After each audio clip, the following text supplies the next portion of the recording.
Hello students, welcome in science class 7th. Today we are going to continue lesson number 7 from your science textbook. In previous video we have already studied about the weather and climate. Also we have learned about the climate and adaptation with the climate.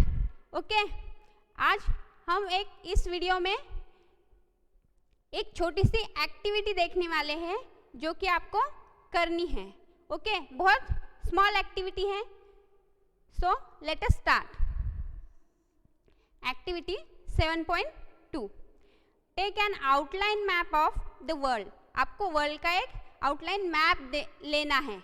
जैसे कि मैंने आपको previous video में समझाया था कि ये suppose हमने अर्थ कंसिडर की, तो ये हुआ उसका इक्वेटर, है ना. तो और ये जो एंड है इस सर्कल का जो कि हमने अर्थ कंसिडर की है, उसका जो अपवर्ड पोर्शन है उसको कंसिडर करना है नॉर्थ पोल, और जो नीचे का डाउनवर्ड पोर्शन है उसको कंसिडर करना है सपोज साउथ पोल. तो आपको इस आउटलाइन मैप में करना क्या है कि take an outline map of the world, mark the polar regions in blue. आपको क्या करना है, ये जो पोलर रीजन्स है ना, नॉर्थ एंड साउथ पोल, इनको क्या करना है ब्लू कलर से आपको उनको मार्क डाउन करना है. Similarly mark the tropical region in red. जो ट्रॉपिकल रीजन है, जैसे कि ये इक्वेटर है, हमने इसके प्रीवियस वीडियो में देखा था कि इसके ऊपर का ये जो एरिया होता है, ये एरिया होता है उनका ट्रॉपिकल रीजन, जो कि बहुत वार्म होता है, हॉट होता है. उसको आपको रेड से मार्क करना है. तो इसके लिए आपको कलर पेंसिल या फिर आप स्केच पेन से इनको इस मैप पे आउटलाइन कर सकते हैं. ओके, इसमें यही करना है आपको कि सिर्फ जो पोलर रीजन और ट्रॉपिकल रीजन है उनको अलग अलग इंडिकेट करना है. ओके, यही इस एक्टिविटी में आपको करना है. Now next, the polar regions. तो जो हम पोलर रीजन की बात कर रहे हैं, ये जो पोलर रीजन्स है मतलब नॉर्थ पोल और south pole. Okay, let us start the polar regions. The polar regions present an extreme climate. जो पोलर रीजन है उसमें भी अति तीव्र जो क्लाइमेट होता है. ओके, उस रीजन के बारे में हम जानेंगे. This regions are cover with snow and it is very cold for most part of the year. ये जो रीजन होता है एक्सट्रीम क्लाइमेट वाला, जो कि पोलर रीजन होता है ना, ये हमेशा यहाँ पे स्नो से कवर रहता है. स्नो मतलब बर्फ से हमेशा कवर रहता है और यहाँ पे बहुत ज़्यादा कोल्ड होता है. ये जो पार्ट है थ्रू आउट द ईयर ये बहुत ज़्यादा कोल्ड रहता है, ठंड का रहता है. For 6 months the sun does not set at the poles while for the other 6 months the sun does not rise. यहाँ पे क्या होता है, 6 months के लिए सन बिल्कुल भी राइज अप नहीं होता, बिल्कुल भी नहीं राइज अप होता, और बिल्कुल 6 मंथ के लिए बिल्कुल भी सेट अप नहीं होता. तो मतलब यहाँ पे क्या होता है, 6 महीने के लिए दिन रहता है और 6 महीने के लिए पूरी तरीके से रात रहती है, जहाँ से अंधेरा आता है. Okay, in winters the temperature can be as low as -37 degree centigrade. तो ये जो टेम्परेचर होता है ये विंटर सीजन में तो इतना लो हो जाता है कि उसका टेम्परेचर बिल्कुल माइनस में आ जाता है, और वो बिल्कुल -37 तक इतना लो हो जाता है. हमने देखा है हमारे घर पे जो फ्रीज रहता है, फ्रीज का तो टेम्परेचर -4 रहता है, तो उससे भी कम, है ना, उससे भी कम ये जो स्नो मतलब यहाँ पे एरिया स्नोवी रहता है. तो विंटर में सोचिए कितना ठंड वहाँ पे होती होंगी. Animals living there have adapted to these severe conditions. फिर भी जो एनिमल्स है इतनी सीवियर हार्श कंडीशन में भी वहाँ पे अडाप्ट करते हैं, खुद को एडजस्ट कर लेते हैं लिविंग के लिए। जो लाइफ है वहाँ पे वो इतना सीवियर कंडीशन टॉलरेट कर लेती है, खुद को एडजस्ट कर लेती है ऐसी कंडीशन में भी। Let us see how they are adapted by considering the example of polar bears and penguins. तो हम देखेंगे एग्जाम्पल, जैसे कि कुछ एनिमल्स है जैसे पोलर बियर्स है या फिर पेंगुइन्स है। अब ये जो है ये एनिमल्स खुद को इतना अच्छे तरीके से अडाप्ट कर लेते हैं कि कितनी भी हॉट क्लाइमेट हो या फिर बहुत ज़्यादा कोल्ड क्लाइमेट है, ये लोग वहाँ पे जीना सीख लेते हैं और उस कंडीशन में भी खुद को सरवाइव करके रखते हैं।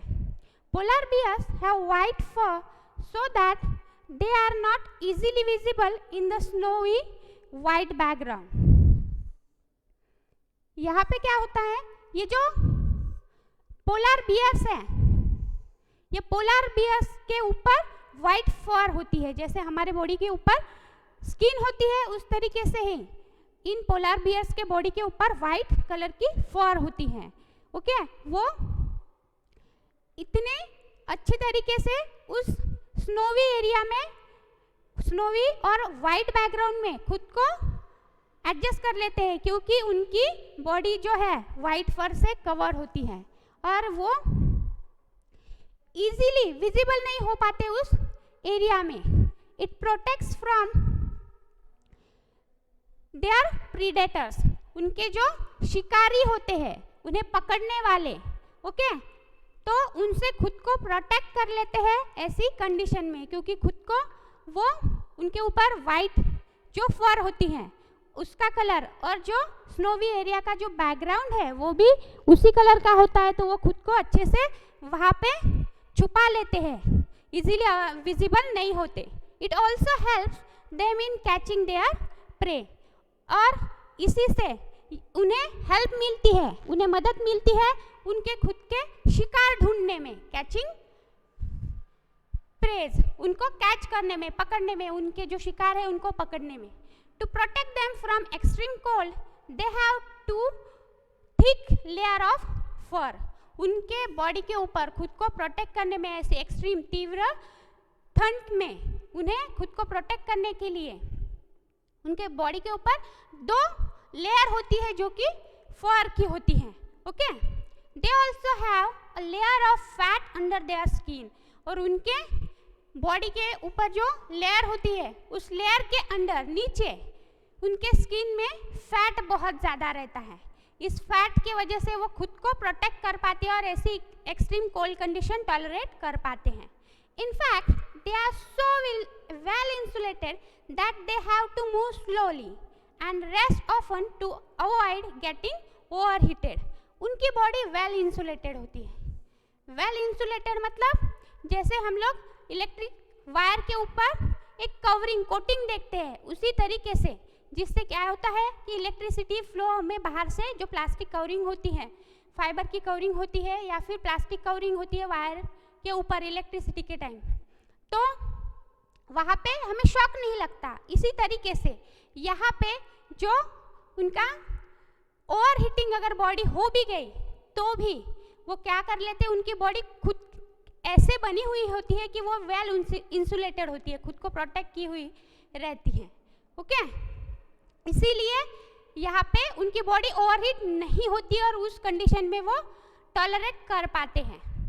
Physical activities on warm days necessitate cooling, जब ऐसे कुछ वार्म डेज में अगर गर्मी के टाइम पे फिजिकल एक्टिविटी उन्होंने की भी तो उस टाइम पे उन्हें कूलिंग की बहुत ज़्यादा आवश्यकता होती है। So the polar bear goes for swimming, तो वो जो पोलर बियर्स होते हैं वो क्या करने जाते हैं, स्विमिंग करने जाते हैं। It is a good swimmer, its paws are wide and large, वो बहुत अच्छे स्विमर तो होते ही हैं लेकिन उनके जो पॉज होते हैं, सपोज हमने कंसीडर किए तो ये बहुत वाइड ऐसे होते हैं, ओके, और लार्ज भी होते हैं, which help it not only to swim well but also walk with ease in the snow। तो उस टाइम पे स्नो में उन्हें चलने में इजी जाता है, बहुत आराम से, ईज मतलब आराम से, आरामदायी तरीके से वो उस स्नो पे चल पाते हैं और उन्हें ज़्यादा तकलीफ नहीं होती। While swimming underwater, it can close its nostrils and can remain underwater for long durations. जब वो स्विमिंग के लिए जाते हैं अंडर वाटर, तब वो अपने नाक अच्छे से बंद कर लेते हैं और वो बहुत ज़्यादा लंबे समय तक ऐसा कर पाते हैं। ये उनकी खुद की एक स्पेशल फीचर होता है उनके बॉडी के अंदर। It has a strong sense of smell so that it can catch its prey for food. उनका जो स्मेलिंग सेंस होता है वो बहुत ज़्यादा स्ट्रांग होता है, इसीलिए वो प्रे को अच्छे से कैच कर लेते हैं और उस प्रे से ही उनको फूड मिलता है। जो फूड पाने के लिए वो सेंस ऑफ स्मेल का यूज करते हैं। We can understand the adaptation of polar bears with the help of the flow chart shown in figure 7.3. जो फिगर 7.3 है उसको हम अच्छे से पोलार बियर की जो बॉडी है और उनके बॉडी के कुछ फीचर्स है वो अच्छे से देख पाते हैं। ओके, तो अडाप्टेशन ऑफ पोलार बियर्स, आपको यहाँ पे अडाप्टेशन जो है पोलार बियर्स किस तरीके से करते हैं इस फ्लो चार्ट से हम लोग देख सकते हैं। यहाँ पे आपको दिख रहा है इनके पॉज, देखिए ये किस तरीके से अच्छे से वाइड और लार्ज रहते हैं, है ना। और उनके ऊपर आपको दिख रहे होंगे कि ये फर भी है जो कि वाइट और स्नोवी है ना, तो इसलिए वो इजीली विजिबल नहीं होते हैं स्नोवी एरियाज में। Okay, let us start the flow chart. अब आपको यहाँ पे दिख रहा होगा, फर्स्ट पॉइंट हम देखेंगे, the white fur is not easily visible in the snowy white background. जो कि मैंने अभी आपको दिखाया कि ये जो वाइट फर है ना, ये वाइट फर जो है बैकग्राउंड में, स्नोवी वाइट बैकग्राउंड में इजीली नहीं दिखती क्योंकि उसका कलर नियर अबाउट सिमिलर होता है ना उस स्नोवी एरिया से। इसका उन्हें ये फायदा होता है, its predator and prey are unable to see it. तो इसका फायदा क्या होता है इस वाइट फर का, उनके जो प्रीडेटर शिकार या फिर उनके जो शिकारी है वो उन्हें इजीली देख नहीं पाते। ओके, तो आपको ये पॉइंट क्लियर है कि उनका ये जो वाइट फर वाला जो इम्पोर्टेंस है ना, ये क्या दर्शाता है। नेक्स्ट है, it has 2 thick layers of for.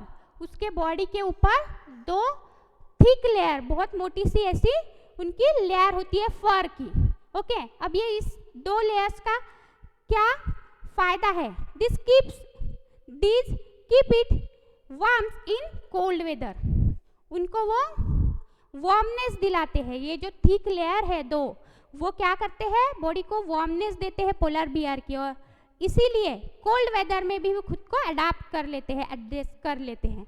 Okay, हमारा नेक्स्ट पॉइंट है, it has a very strong sense of smell. Strong sense of smell होने के वजह से वो क्या कर पाते हैं, उनको फायदा ये होता है कि it helps the bear to locate and catch its prey. उनको क्या पोलर बियर्स को हेल्प मिलती है, जो प्रे होता है शिकार को ढूंढने में और उन्हें इजीली पकड़ने में, ये जो सेंस ऑफ स्मेल का फायदा होता है। नेक्स्ट पॉइंट है, it has long curve and sharp clause.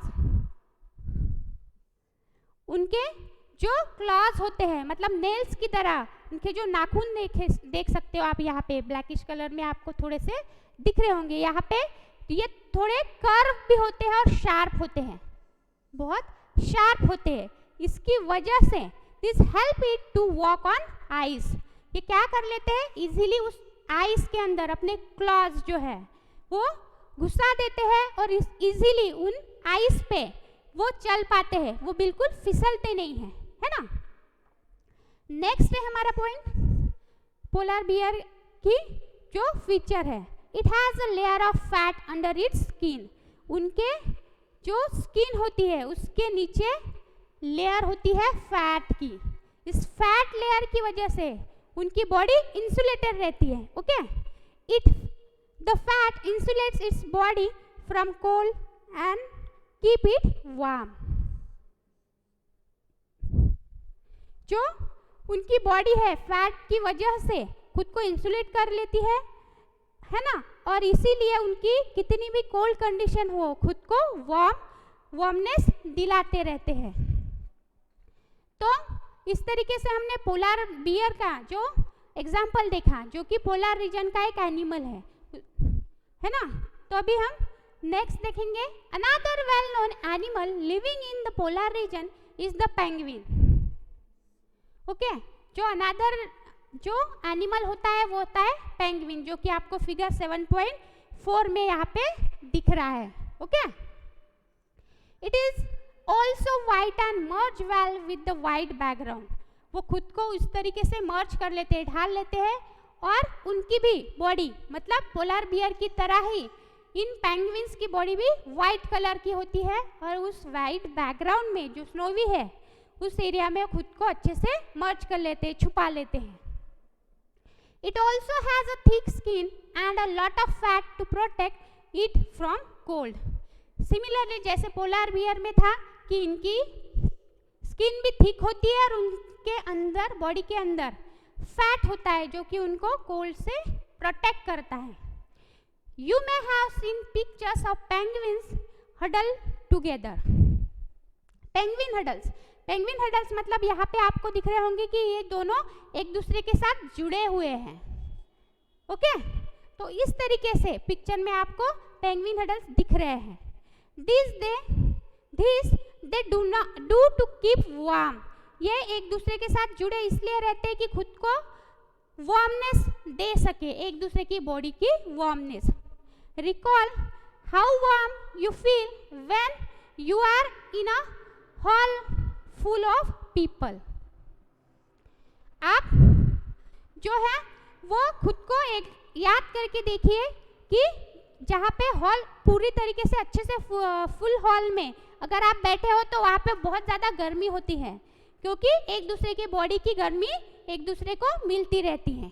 Okay, हमने पेंगुइन तो देखा, लेकिन यहाँ पे उनके फीट्स दिए हुए हैं। देखिए ये इस तरीके से उनके फीट्स हैं, like polar bears penguins are also good swimmers. Polar bear जो है पोलर बियर की तरह ही ये पेंगुइन्स भी बहुत अच्छे स्विमर होते हैं, तैराकी होते हैं। Their bodies are streamline and their feet have webs making them good swimmer. उनके फीट्स को ऐसे वेब्स होती है जिसको इस तरीके से उनको बोलते हैं वेब्स, और उनकी बॉडी कैसे होती है स्ट्रीमलाइन। हम ऐसा कंसिडर कर सकते हैं इस तरीके से, स्ट्रीमलाइन वो उनकी बॉडी होती है जो कि उन्हें स्विमिंग के लिए हेल्प करती हैं। Other animals living in the polar regions are many type of fishes, musk, ऑस्कन, reindeer, fox, seals, whales, birds. ये सब जो भी एनिमल है पोलर रीजन्स में, ये इतने सारे एनिमल्स वहाँ पे पाए जाते हैं। It is to be noted that while fish can remain under cold water, for long birds must remain warm to survive. यहाँ पे क्या होता है, यहाँ पे हमें एक बात नोट करनी चाहिए कि जैसे ही जो फिश है वो वाटर में जाती है तो वो कितना भी कोल्ड वाटर हो, बहुत देर तक वो वहाँ पे रुक सकती हैं। वैसे ही जो बर्ड्स होते हैं while flying, they keeps their body warm. They migrate to warmer regions when winter set in. They come back after the winter is over. कुछ बर्ड्स जो होते हैं वो माइग्रेट करते हैं वार्मर रीजन्स में। जब विंटर सेट इन होता है, शुरू हो जाता है, विंटर स्टार्ट होते ही वो वार्मर रीजन्स में चले जाते हैं। तो वो कब वापस आते हैं, विंटर खत्म होते ही they will come back. Okay, you know probably that India is one of the destination of many of these birds. आप जानते होंगे कि ये जो इंडिया है ये भी एक डेस्टिनेशन है, जगह है जहाँ पे बहुत सारे एनिमल या फिर बर्ड्स माइग्रेट होके यहाँ पे आते हैं। You must have seen or heard about the Siberian crane. Siberian crane के बारे में आपने सुना होगा, that comes from Siberia to place like Bharatpur in Rajasthan and Sultanpur in Haryana and तो ऐसे जितने भी जो बर्ड्स हैं वो माइग्रेट करते हुए एक दूसरे के तरफ आते रहते हैं। इस एरिया से भरतपुर एरिया में आते हैं, माइग्रेट करते हैं, जैसे कि wetland of north east and some other parts of India. ऐसे ही कुछ अदर पार्ट्स ऑफ इंडिया में भी वो माइग्रेट करते रहते हैं। ओके, तो हमने यहाँ पे देखा कि माइग्रेशन ऑफ माइग्रेटरी बर्ड्स यहाँ पे कुछ दिए हुए हैं। Migratory birds in their habitat, migratory birds in flight. आपको दिख रहे होंगे कि उनके हैबिटेट में, यहाँ पे उनके जहाँ पे रहने वाली जो जगह रहती है वहाँ पे वो माइग्रेट करते हैं। और ये जो फ्लाइट है यहाँ पे आपको दिख रहा होगा, वो जो जब उड़ रहे थे तब वो किस प्रकार दिखते हैं। ओके,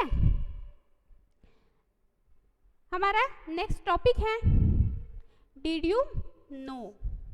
क्या आप जानते हैं some migratory birds travel as much as 15,000 kilometre to escape the extreme climatic condition at home.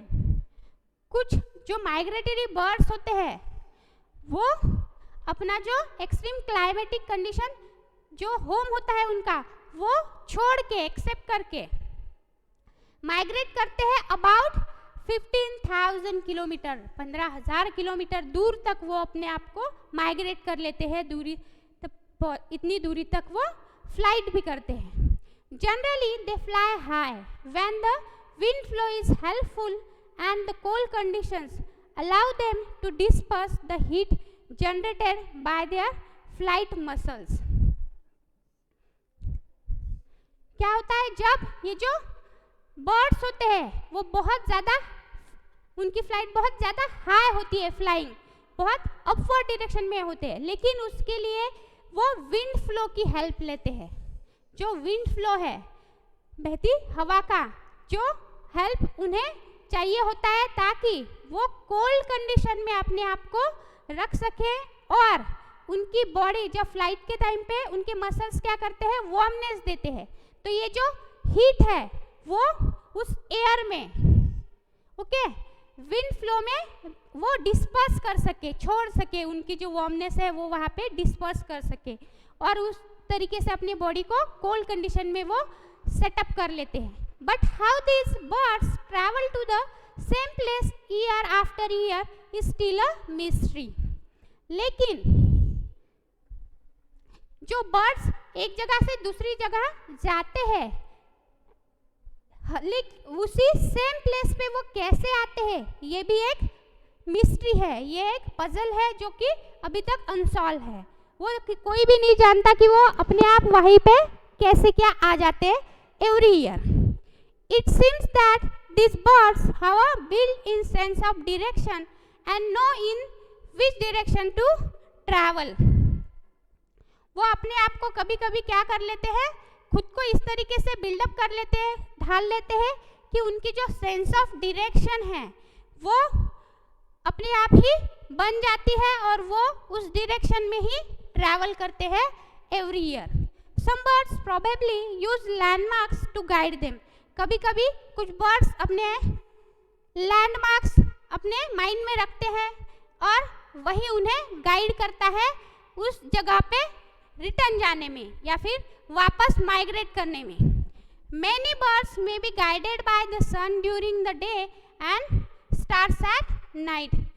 कुछ बर्ड्स को सन गाइड करता है ड्यूरिंग द डे और रात का समय हो तो स्टार्स उन्हें हेल्प करते हैं। There is some evidence that birds may use the magnetic field of the earth to find direction। जो कुछ बर्ड तो मैग्नेटिक फील्ड का यूज करते हैं। अब मैग्नेटिक फील्ड क्या होती है, जो कि मैग्नेटिक फील्ड ये है कि नॉर्थ साउथ डायरेक्शन में ये अपने कंपास जो है मैग्नेटिक फील्ड उस तरीके से फ्लो करती हैं। तो उसी डायरेक्शन की हेल्प से ये बर्ड्स माइग्रेट करते हैं. And it is not only birds that migrates, mammals, many type of fish and insects are also known to migrate seasonally in search of more hospitable climate.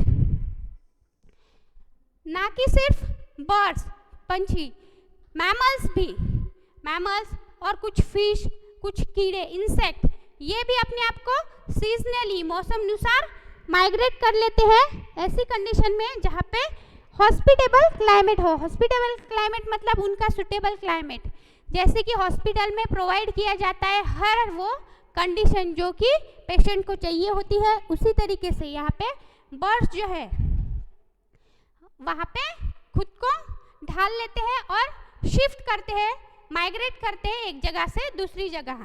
Okay, तो students, I hope आपको ये topic समझ में आया होगा. मिलते हैं हमारे नेक्स्ट वीडियो में नेक्स्ट टॉपिक के साथ. Thank you.